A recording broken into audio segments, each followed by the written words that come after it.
Good morning, Freilich and Chanukah. Begin by thanking our sponsors, Malka Esterson, in memory of their parents and commemoration of their yahrzeits, Yitzchak, Laib, and Aharon HaKohen, Sarah Rachel Bas Baruch Avraham, Hinda Bas Henech Efraim, and in honor of the Rav, all he does for the kehilla, the family should have an Achama, and the Neshama should all have an Aliyah. Thank you. Daf Yomi is sponsored today by Akiva and Leah Wexelbaum. Loving memory of their grandmother, Chana, Basar Naftali. The family should have an Achama, and the Neshama should have an Aliyah.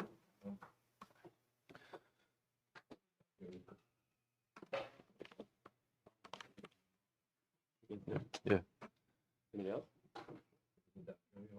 Yeah, that was Akiva and Leah Wexelbaum. Okay, good morning. We're going to begin. Today's daf is daf Chaf. We are going to begin from Daf Yomi Beis. We left off yesterday. It's about 2, 4, 6, about 10 lines up. Tan Rabbanan. So today's Amud is primarily Agadata, very fascinating stories, and I'm going to, whenever it comes to Agadata, there's always a number of different ways of understanding the Gemara, a number of different Pirushim.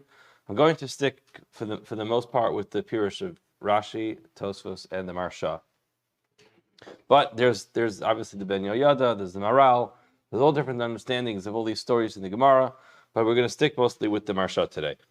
Tan Rabbanan, Pamachas Alu Kol Yisrael L'Ragel L'Yerushalayim. Not L'Ragel, L'Regel. So Pamachas, one time, Alu Kol Yisrael L'Regel L'Yerushalayim. It's interesting. Just the terminology of the Gemara, just to start, it says Pam Achas. It sounds like one time. Alu Kol Yisrael L'Regel Yerushalayim. So the assumption is that it's referring to one specific time that they went up. But it also does say Alu Kol Yisrael L'Regel Yerushalayim. All of the Yidden went to be Alu Regel in Yerushalayim. Now it happens to be that the Marsha points out that this is talking about very close to the Chorban. And it was possible, the Klal Yisrael got wind of that. And therefore, even people who previously were not Ola Regel, Aliyah L'Regel, going up to the Beis HaMikdash to bring the Karbanos, at the time of the Yom Tovim was something, it's a mitzvah min Torah. But people sometimes were a little bit lax in it, they didn't go. And here they recognized that it was already at a time, the Marsha points out, that it was already the Yad Nachri was Takifa, the Jews were no longer in control of the government. And they recognized that they were facing, the Chorban was imminent. So this is Pamachas, one time, Alu Kol Yisrael. Everyone came. Everyone decided to come then. Now, V'lo hayolhem mayim lishtos. There was a drought. Put together these 2 points, the number one, all of Klal Yisrael came. They needed a tremendous amount of water. And there was a drought. There was no rain. So they simply just had nothing to drink. So Halach Nakdim ben Gurion. Nakdim ben Gurion was a very wealthy man. He went Eitzel Adon Echad. He went to one important official. Amarlo, he said to him, Halveni, please lend for me Shteim Esri Mayanos Mayim. Lend me 12 wells full, 12 streams of water. The Oli Regalim for the Oli Regalim. And he said to Vani Etan Lecha Shteim Esri Enos Mayim. I will return to you exactly what I borrowed, 12 wells full of water. Vim Eini Nosan Lecha, and there's a guarantee for that. In other words, if I can't give you the rain, can't give you the water, you have to recognize he's promising something which he can't really fulfill because there's no rain. If there's no rain, how is he going to return? I mean, the whole reason why he was borrowing all this water because there wasn't any rain.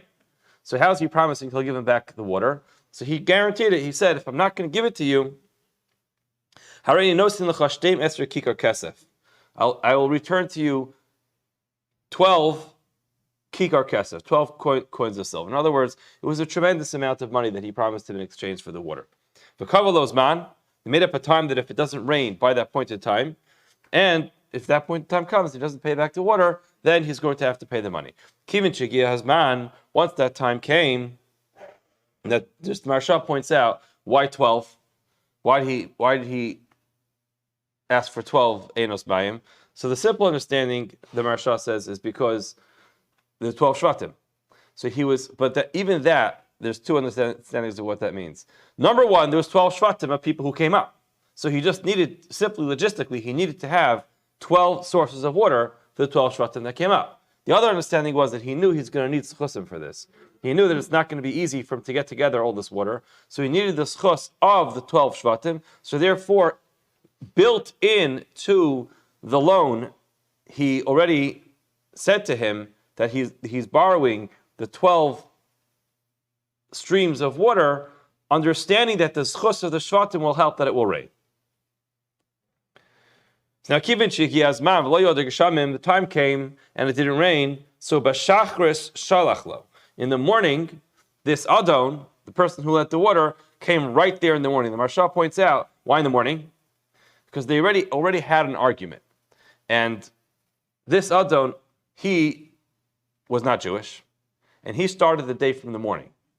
So he did not start the day from the night before. He came to him in the morning. And you can see it progresses this way.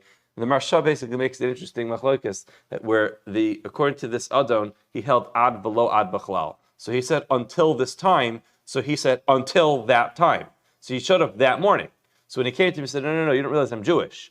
When I say ad, I mean including then. So ad b'chlal until that day, and I'm including that day. So come back to me later. Okay, in other words, I still have a whole day. So Shagarli, he said to him, B'shachris shalachlo, he said to him, Shigarli omayim omos. Pay up. Either the water, get the rain here, or give me the money. Omos sheyesh li biyotcha, the money that you owe me. Shalachlo adayin yesh li zman kol hayom kulo. I still have the whole day. And that whole day, shalihu, it still belongs to me. But Tzarayim came in the afternoon. Shalachlo, he sent him the same message. Shigarli omayim omos sheyesh li biyotcha. Either send me that water to pay me back, or give back the money that you owe me. Shalachlo, he sent it to him. He sent back a message, and he said, in other words, Nakdiman ben Gurion sent back a message. And he said, Adayin yesh li shahos bayom, I still have some time left in the day. He wasn't done yet, but mincha, came time for mincha. Shalachlo, again, he sent him the same message. Shigarli omayim omos yesh li biyadcha, either pay up the water or return the money. And Shalachlo, he said, Adayin yesh li shahos bayom, I still have some more time. In other words, Shkia, sunset, has not come yet. Ligleg alav oso adon. At this point in time, he started laughing. He started saying, listen, this is a big joke. Amar kol hashana kula lo yardu geshamim. All year, there was no rain. And this guy believes, v'achshav yardu geshamim. This guy realized that there has not been any rain all year. It's not like this is a new story. It's not like it rains once a week and he's just hoping today is going to be the day. It has not rained all year. This guy takes out a loan expecting it to rain by this date, and it's not raining. The day is practically over. And he's still pushing me off because he's hoping it's going to rain. Now, nichnas lebeis hamerchatz. This Adon, who lent him the money, went into the beis hamerchatz.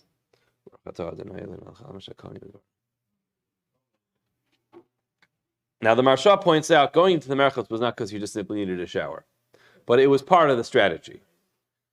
You guys have no water. You borrowed water from me, and now you have to pay me back.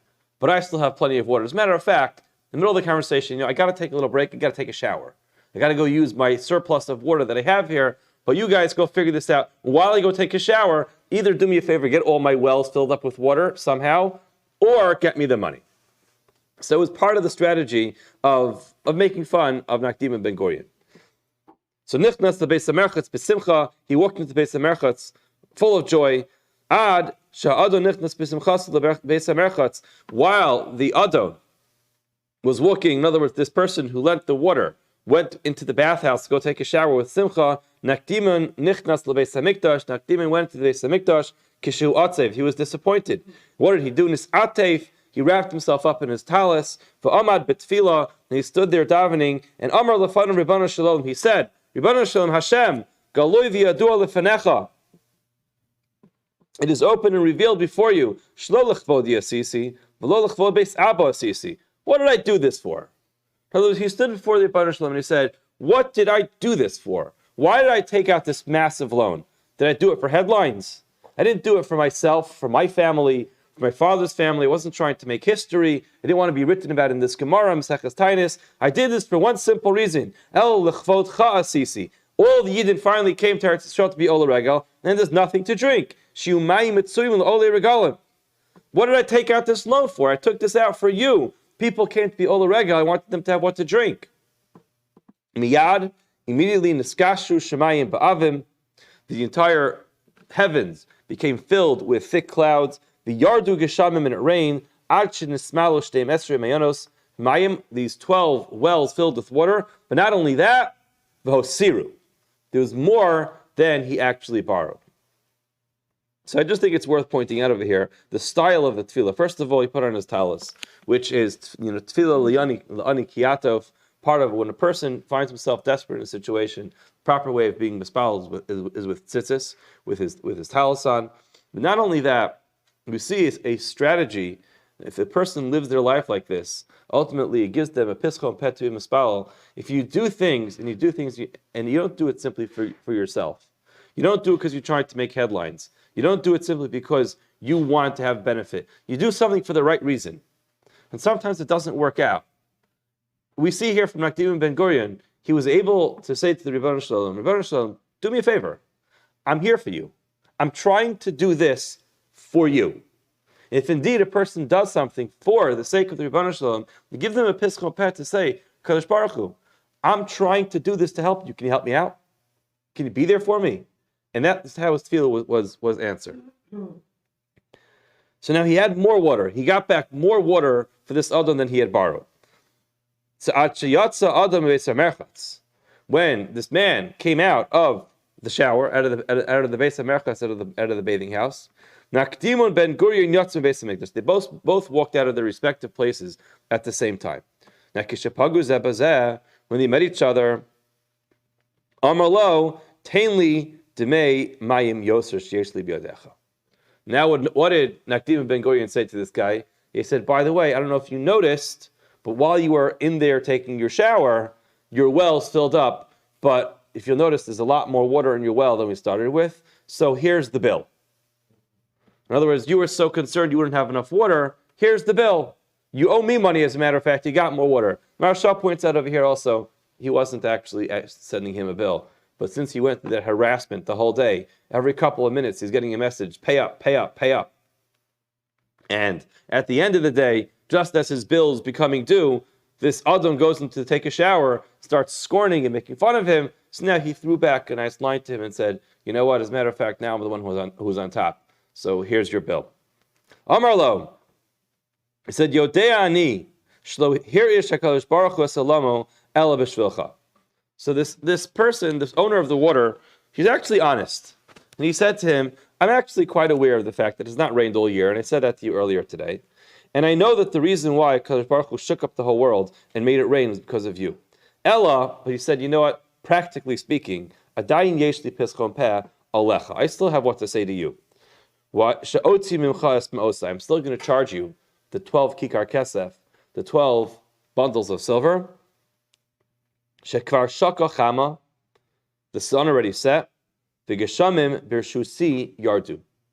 The rain came down during my domain. In other words, we started off this discussion this morning where I came to you and I said to you that you owe me the money because it's already that day. And you said you go by sunset. So you know what? Technically, the day started yesterday at sunset and ends today at sunset. Now, according to you, when did it rain? After sunset. So thank you very much. And I know HaKadosh Baruch Hu made it rain because of you. But the fact of the matter is, when it comes to monetary issues, you have to prove.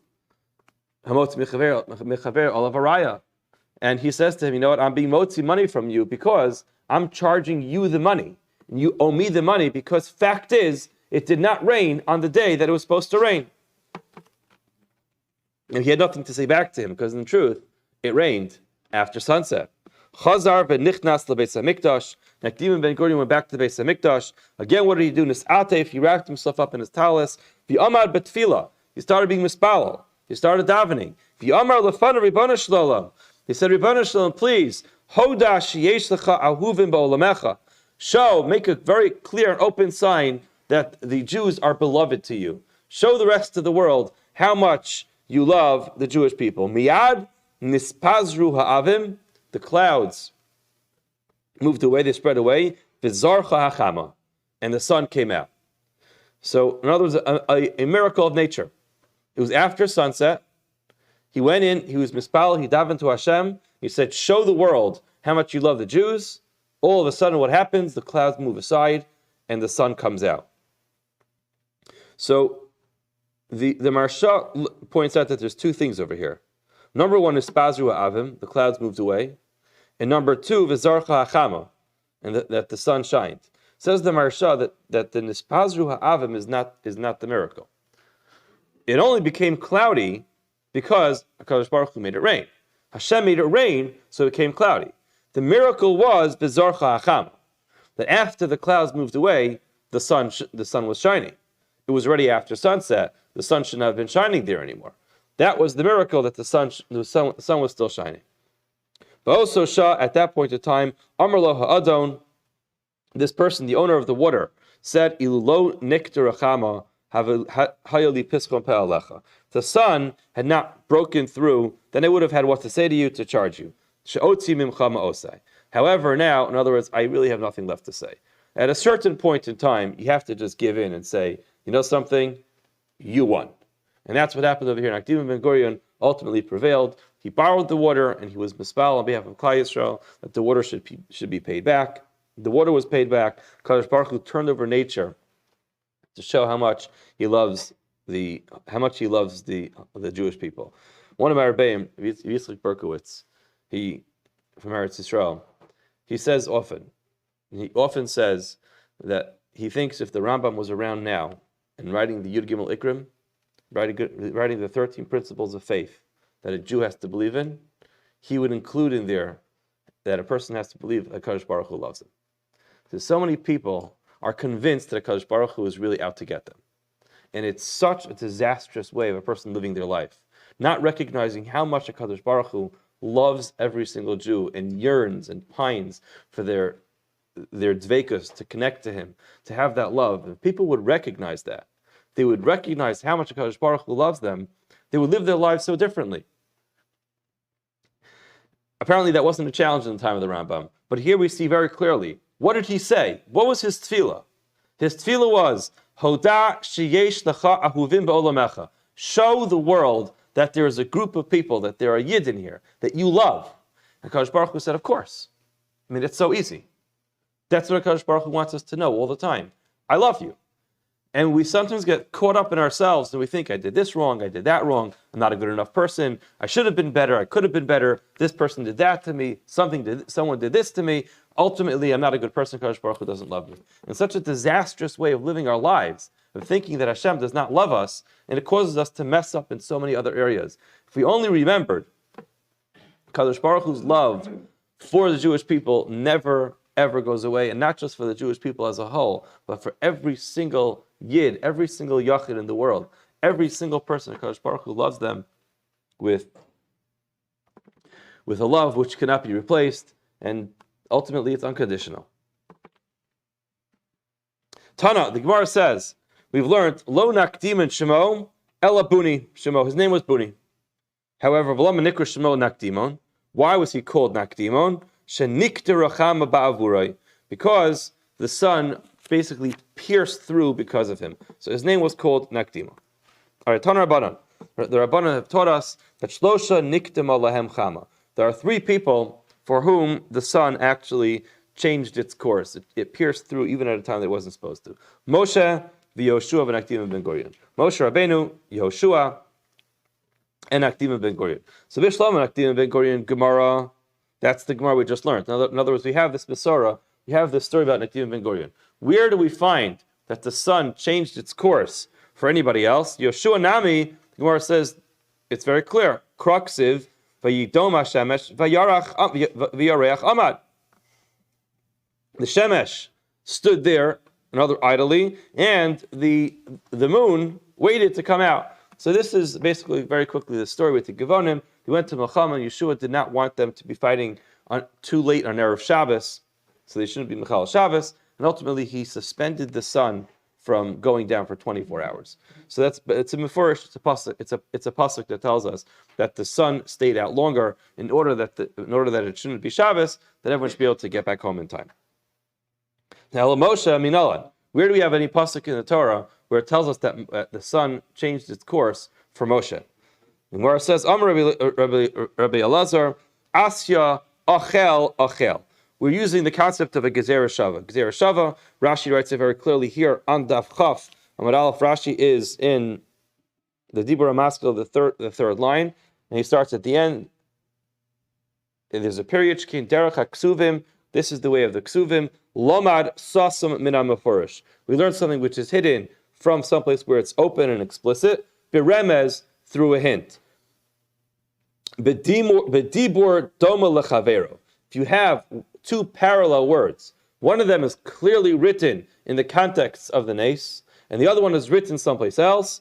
In certain places, this is a Gezerah Shava, and we have from the Yud Gimel Midos, Shnitna Lo Moshe Misinai, there are 13 different tools that are used. In other words, the Rambam writes very clearly, when the Torah was given, the Torah was not only given as the Torah, it was also given with an instruction manual in how to use it. There are 13 principles that are used to sometimes understand how to compare one word from the next. If you find a parallel word in one story to another story, you're able to carry over the details from one story to the other one. So the Gemara says, Rabbi Lazar, Asya Achel Achel. We learned from Achel Achel. Ksiv Hacha Achel Teis Pachtecha. It says in one place, Achel Teis Pachtecha, I will begin to place your fear. Uksiv Hasam Achel Gadlecha, I'll begin to make you big.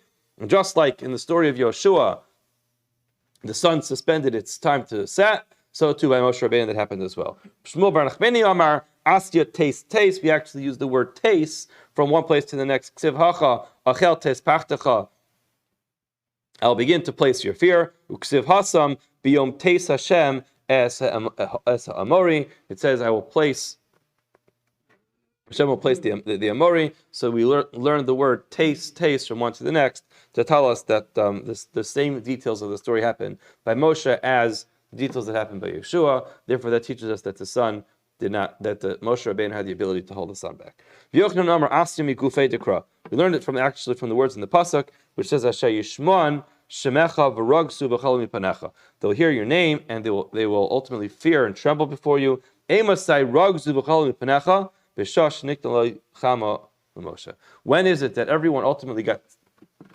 scared? When was it that the fear of God literally fell upon people? When they saw that Moshe Rabbeinu had the ability to be able to suspend the sun from setting. In the Mishnah mentioned v'chein ir shelo yardu alei geshamim.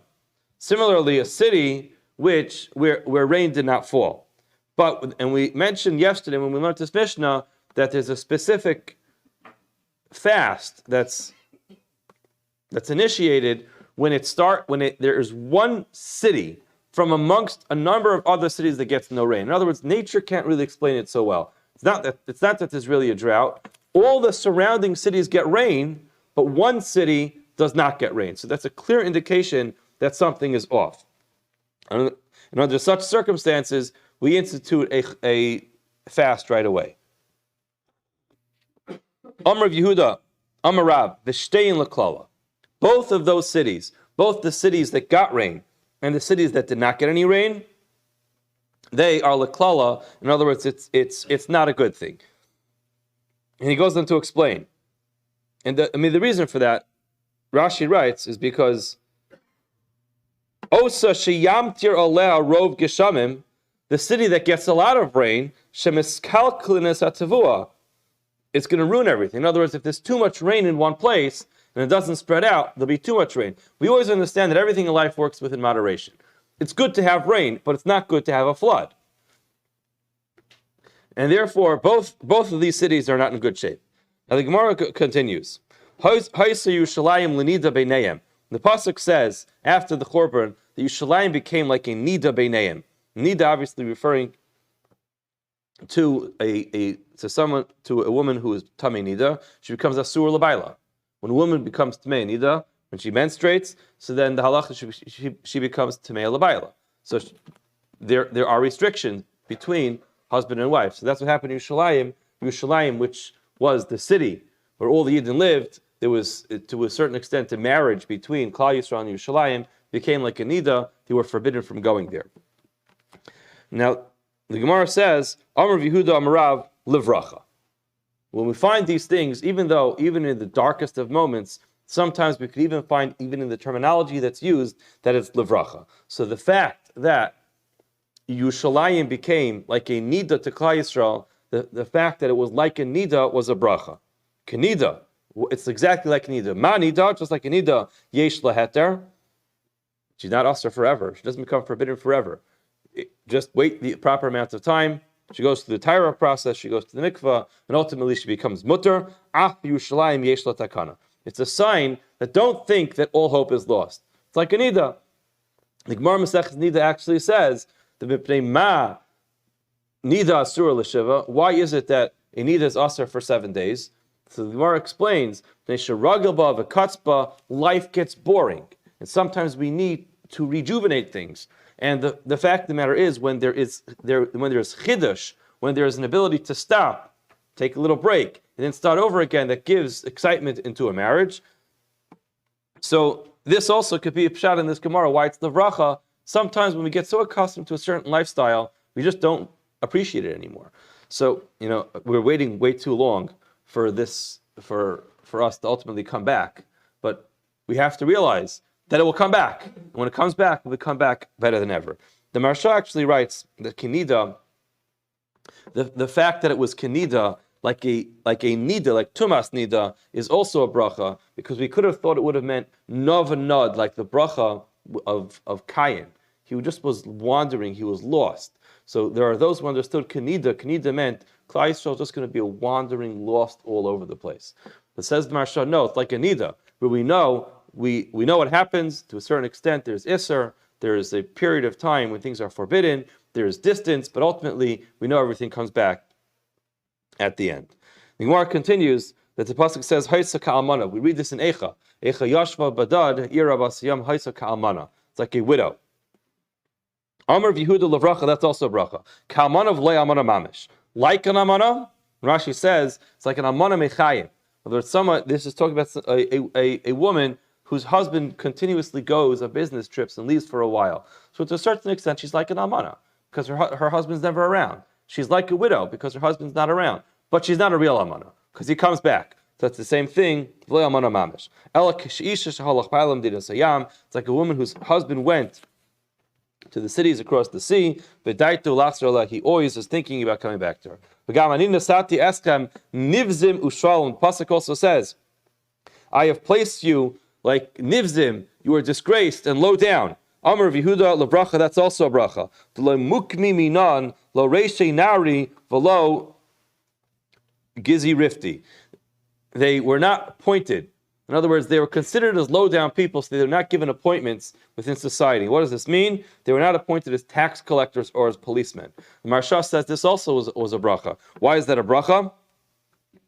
Because nobody likes the tax collector. So it's true, they were never trusted to be the tax collector, but ultimately, perhaps some people wanted to be the tax collector. It comes along with authority. I'm sure you had a special uniform that you wore, and you had the authority to knock on someone's door and say, hey, pay up. The fact is, you don't want to be that guy. So it was a bracha in disguise that never were appointed to be that person, because nobody ever liked that person. The pasuk continues, V'hika Hashem es Yisrael kasher yanud hakana min hamayim. Again, describing after the Chorban, the pasuk in Malachim says that the Hashem hit the Yidden like a reed in the water. What happens to a reed in the water? It sways back and forth. It's constantly floating back and forth. So the Gemara says, Amar Yehuda Amarav, Lavracha. This too is also a bracha. Damar Shmuel Bar Nachmani, Shmuel Bar Nachmani says, Amar Rabbi Yochanan, Amar Rav Yonasan, Rabbi Yonasan, My diksiv ne'emanim pitzei ohev v'ne'asaros neshikas sone. In other words, it's better to have the wounds of somebody who you love than the kiss of somebody that you hate. Which means, Tova klala, shekilel achya bekana, the curse of achya about a reed is better.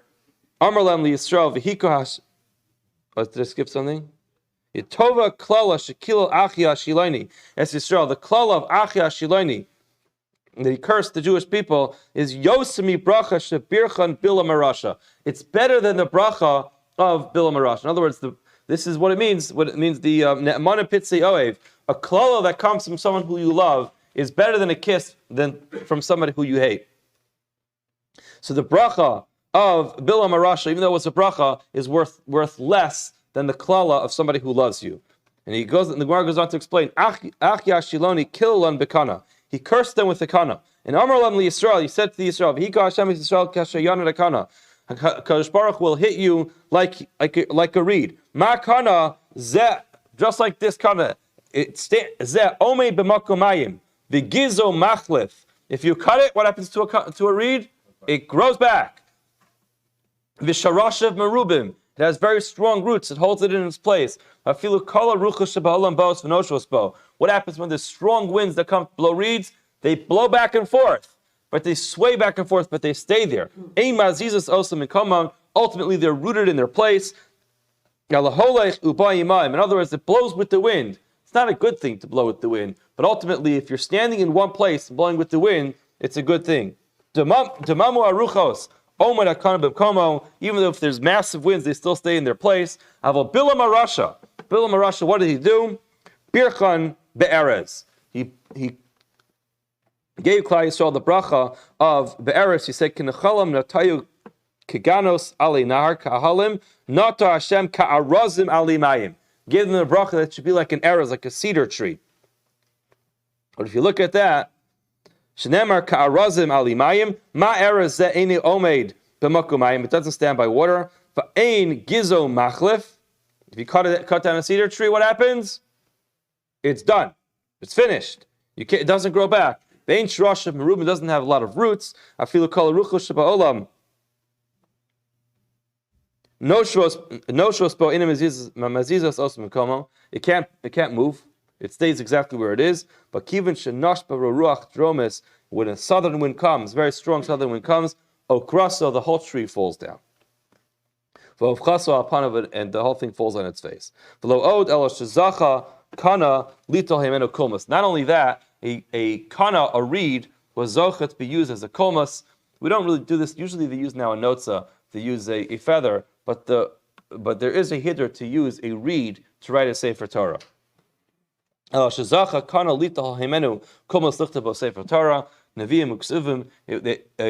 reed was merited to be used to write a Sefer Torah, the Nevi'im and Ksuvim. Tana Rabbanan. The third line from the bottom. This is a very famous story. Person should always be flexible, should be soft like a reed. In other words, now that we mentioned the reed, we're going to talk about a reed a little bit. A person should always be soft and flexible like a reed. A person should be able to bend a little bit. Lo ye kasha ke'erez. A person should not be very difficult, unwavering person like a cedar tree. In other words, the Gemara seems to say there's two choices. Either you're a flexible person or you're a stubborn person. Choose to be a more flexible person. And what's the story behind this? Ma'aseh Shabbat, Rabbi Lazar ben Reb Shimon, mi Migdal Gador, mi Beis Rabbo. He came from a fenced-in tower from the place of his Rebbe. V'haya rochiv al chamar. He was sitting high up on his donkey. U'metayel al sfas hanahar. And he was taking a walk at the edge of the river. V'samach simcha gedola. He was very happy. He was in a great mood. V'haisa daitoi gasa alav b'pnei shlama Torah harbe.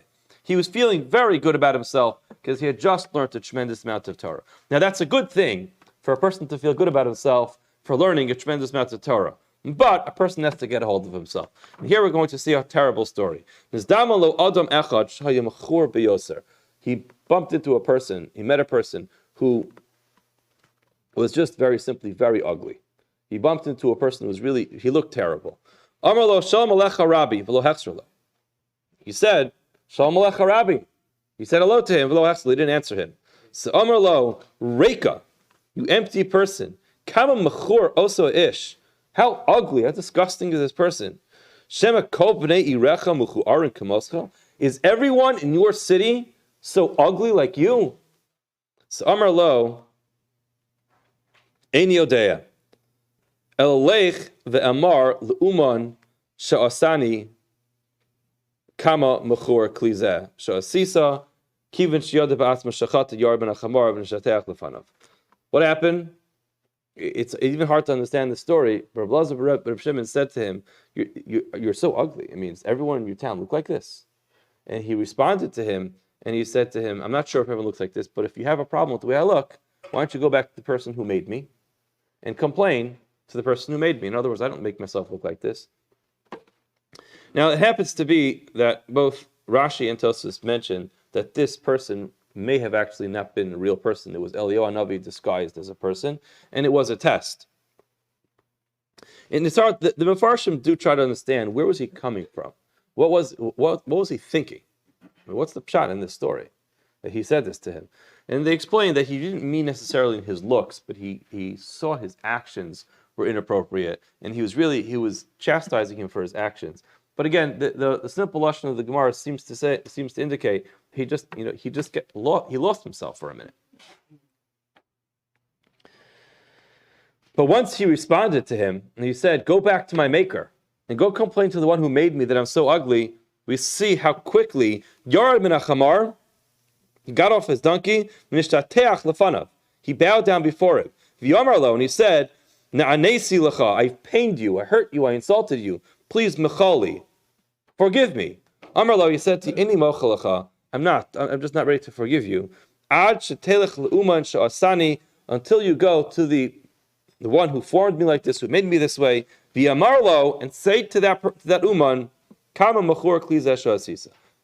In other words, I don't feel comfortable being mochel you, forgiving you for what you said until you actually own up and go to the one who made me like this.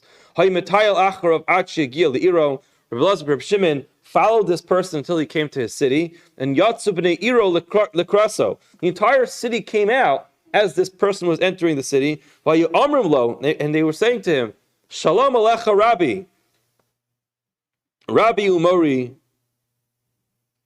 Shalom alecha, Rabbi Mori Mori." They said, "Welcome to our Rebbe, to the person who we have fear, to Rabbi Umori." And Amar lahem, this person said to them, "Lemiatem koran Rebbe, Rebbe, who are you saying this to?" Amrulo, they said to him, "Lezesh metar lachrach." We're saying it to Reb Shimon. Why? Because he's a big Talmud Chacham, he's a big tzaddik, very famous person. Amar lahem, this person said to the people of the city, "Imzeh Rebbe, this person is your Rebbe. Our yirbu kamosa b'Yisrael." We should not have that many people like this in Klal Yisrael. We see such a tremendous lesson here in the story. You know, when a person represents a Rebbe, Talmud Chacham, and you say something, you make a mistake, the kehilla Hashem that comes from it, imagine this. They're saying we should not have any more of Reb Shimon that comes along with you. So Amar Lahem Pneima, and they said, why not? Amar Lahem Kach B'Kach Asali. Told over the story. And Amar Lo Afal Pikein. They said, you don't realize who this person is. We understand the story was terrible, but Afal Pikein, nevertheless, Michoel, forgive him. Sh'adam gadol b'Torahu, he has a tremendous amount of Torah. Amar lahem b'shvilchem, for you, hareini mochelo, I will forgive him. U'bilvad shlo yehi rogel lasas kain. He should not be accustomed to acting like this. Which, right away, this is a striking line. What do you mean shlo yehi rogel lasas kain? The Ramah in Shulchan Aruch writes this a few times. The first one that comes to mind is the halachas about Tamana. There's a certain case where the Ramah says, it's really technically mutter, but it's not a good idea to do this. You'll find yourself making mistakes. So what does it mean? That, I'll forgive him as long as he's not very accustomed to calling people ugly. He could do it every now and then, but he shouldn't be accustomed. So what does it mean? What is the simple understanding of So the Marsha writes that it means, of course he should never ever call someone like this ever again. But he should make sure that he's not rugil. He should not accustomed to behaviors that led him to making this mistake. If he could protect his behaviors, ultimately he'll protect himself from making a mistake and calling someone and offending somebody. Miyad nichnas Rebbe Lazar, Rebbe Shimon, v'darash la'olam, he adam rach kekanav v'yikash ke'erez. He owned up to his mistake and he said a person should be flexible. Don't be so judgmental. You see somebody, take a couple minutes to evaluate the person and realize maybe the person doesn't look so good, but that's not the person's fault. Because of this, because of the the comparison to a kana, of a kana being flexible, that's why we use it to try to say for Torah, tefillin and mezuzahs. We have 3 minutes, but we can do this. We said a city that has a plague or homes that are literally falling down. When it comes to homes that are falling down,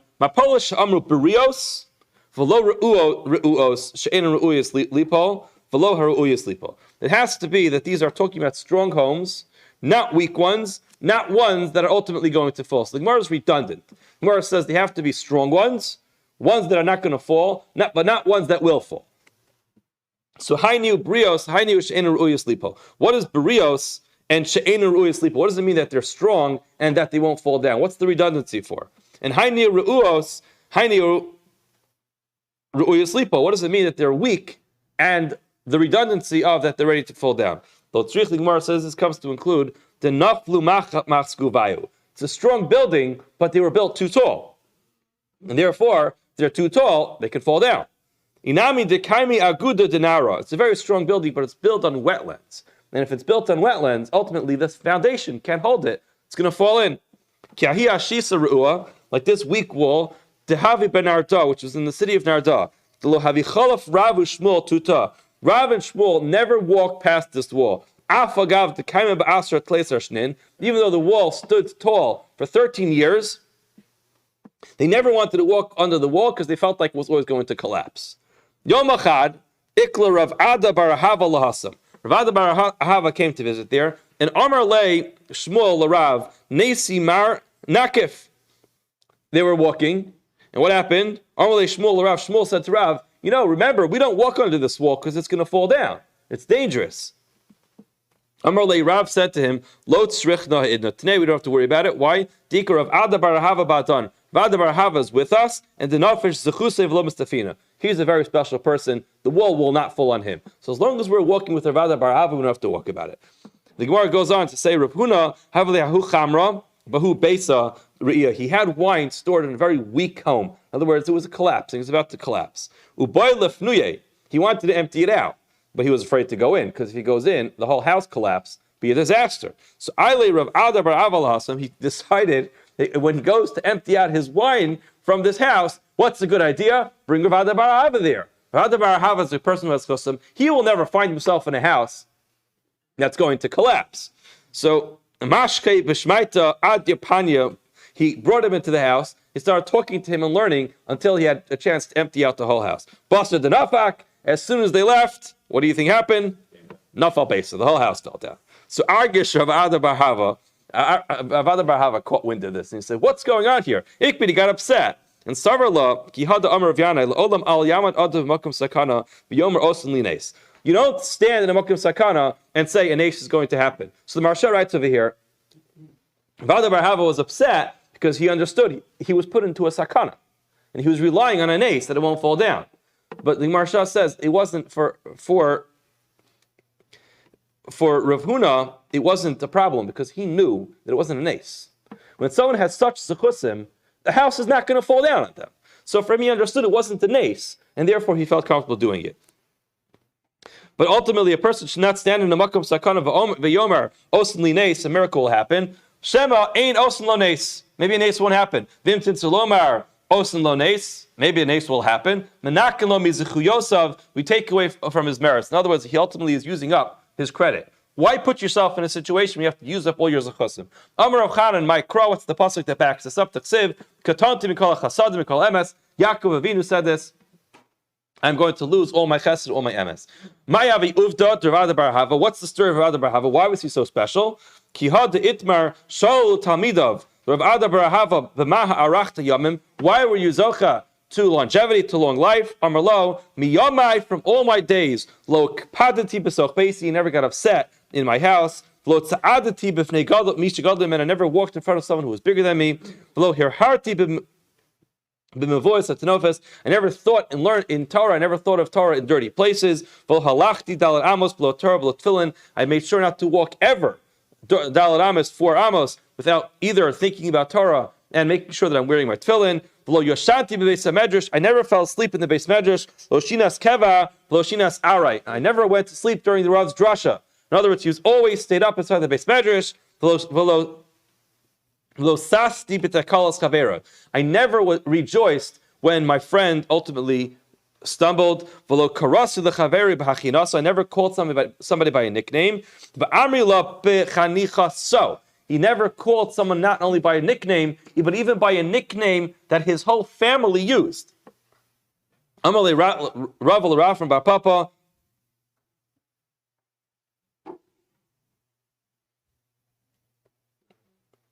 Just do one more line to finish up. Amalei Rav from Bar Papa. Rav said to Rav from Bar Papa, Leimalon mar mihani mili malyasa dehavi avad Rav Huna. Tell us something special about Rav Huna. Amar Lei said to him, Biyankuse lo dechirna. From when he was young, I don't remember. But when he was old, dechirna. I actually do remember that. To call Yoma de'eva, any cloudy day, heavy mafkin le beguharka dedava. He would go out in a gold wagon. The sire lo lekula masa. He would travel around the whole city. B'chol ashisa de heavy re'iasa. Any wall that was weak, heavy sasarla. He would knock it down because it was dangerous. It would fall down. If it was possible for the owner of the wall, Banila, he would rebuild it. Ilo Efshar, if the owner of the wall could not afford to rebuild it, Banila ihu midite. He would build it back for himself. So Mitzvah Hashem, tomorrow morning, we'll start with the story of the Panya Demali Shabta. There was a story about Rav Huna. He would do every single Erev Shabbos, a beautiful story. We'll continue with that in Mitzvah Hashem tomorrow morning.